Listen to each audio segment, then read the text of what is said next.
This mansion may be torn down.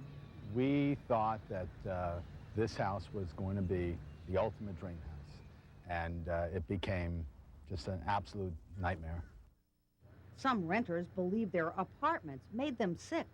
My skin would sting, and I couldn't catch my breath. My heart would like palpitate, and I'd say, what is going on with me?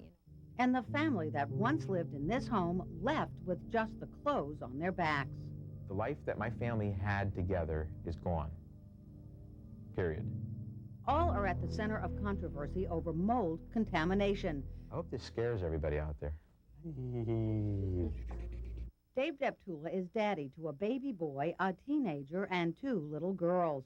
He and wife Libya say everybody has been sick. After suffering everything from sinus infections to surgeries, he discovered mold in their air conditioning system. It was up in the large feeding duct coming out of the air handler, and it was blowing and blowing and blowing. The family of 6 spent months in a hotel room similar to this one, while a company Deptula paid came in to clean up his Boynton Beach home. We were told that house was cleaned by the pros. But when they returned, everybody got sick again. When Joey was born, he had respiratory problems. But he's just sick as hell. They had the house tested. There was more mold than before. And the first thing I said, they poisoned my baby. That was all I could think of. They left everything behind again and are now living in a hotel again. The first available I have is at 10. Dr. Mike Girardi has known the Deptula family for 15 years. Are you pretty convinced that this is related to the mold? Oh, absolutely. No doubt in your mind? No doubt. Attorney Scott Gelfand has both brought mold-related lawsuits and defended mold-related lawsuits. It's a significant problem, and we're seeing legitimate, serious health effects resulting. Nobody and no place is safe from mold. I'm inside a $3 million home in Hollywood, and the only way to come in here is wearing a hazmat suit and a ventilator because this beautiful place is being consumed by toxic mold. Okay. Everything's contaminated. Oscar DiVeroli says he's been warned not to let anyone inside the house without protection. It was a terrible year.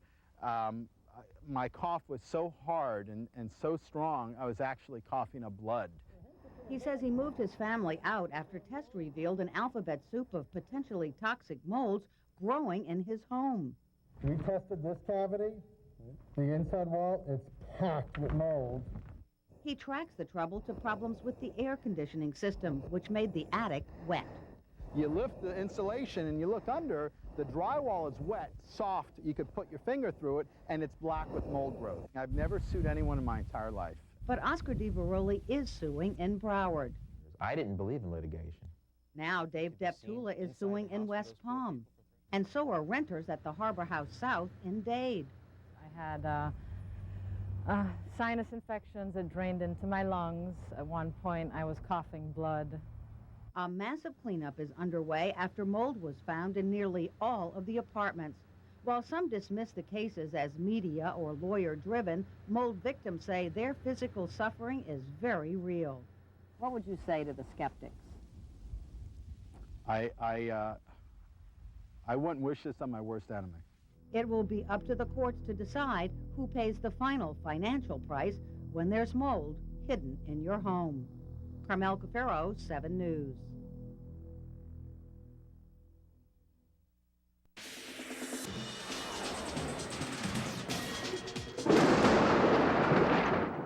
For those of us still dealing with roof damage caused by last year's hurricanes, this year's rainy season has spelled still more misery. And with the moisture comes mold. Finding the right company to clean up mold can be even more difficult than finding the right roofer because there are no licensing requirements.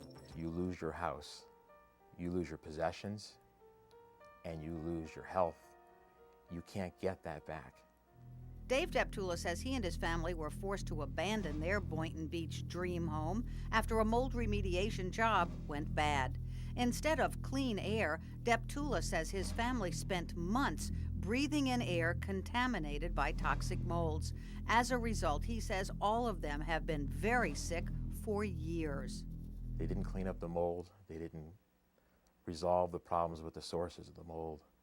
And unfortunately, that's when we lost the house for good. When experts did go into the Deptula home after he filed a lawsuit, this is how they dressed, in full hazmat protective gear. The case could go to trial early next year, but in the meantime, Dave has become an advocate of licensing mold remediation companies. Why did people have to be so careless? Why don't people go out there and learn and do things right? Dealing with mold can be very tricky and dangerous for people who are sensitive. There's the mold you can see, and then there's the microscopic particles you can't see. It's what you can't see that hurts you the most. Yeah, see, a set of filters going here. Sal Dellutri started out cleaning up cancer-causing asbestos. Now he specializes in mold as well. When the Broward School District had a multi-million-dollar mold problem, it turned to Sal's company to clean it up. Sal also thinks mold remediators need to be licensed and insured. If the problem's not contained and you do it with improper procedures, you can contaminate the whole house or the entire building or whatever you're in. So you can make it worse than what it is. So far, the state has not been able to enact a law to regulate the industry. But State Senator Dave Ehrenberg says he and his colleagues recognize the need. It's really a roll of the dice who you get, because the people right now holding themselves out as mold remediators don't have to go through any training, any education. The American Indoor Air Quality Association is also working for a Florida law. You're dealing with somebody's life. And a lot of the science today that we look at says, yes, mold causes allergies. Dave Deptula says his family is a living and suffering example of that fact. And that's why, despite a debilitating disease that he believes is mold-related, Dave's been working to get a mold licensing law for the last 2 years. I will assist any way possible to get this legislation to go through. The third time may be a charm. Senator Ehrenberg believes lawmakers will be able to pass a licensing bill at the next session. Meanwhile, when it comes to dealing with mold remediators, make sure you look for some sort of industry certification, experience, and insurance. Carmel Cafaro, 7 News.